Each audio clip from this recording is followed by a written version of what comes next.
Hi, I'm Chris. I'm here at Jayco HQ and I'm here to run you through the features of your Jayco RV. Behind me here we have the Jayco Journey 1961-3 Outback. Let's go have a look. Whether it be free camping or in a caravan park, gas is an important part of your camping adventure. So whether you want to use the hot water, whether you want to use the fridge or the cooktop, we've got to turn our gas bottles on. So to do that, release the clips either side of the gas bottle cover, fold the cover down.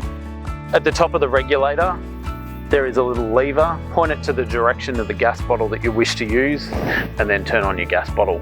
So to turn off your gas bottle, turn it anti-clockwise, put your lever vertical and then close your gas bottle cover. And that's how you turn on and off your gas bottles. Thanks for tuning in, and for more tips and guides, please visit jayco.com.au and we'll see you next time.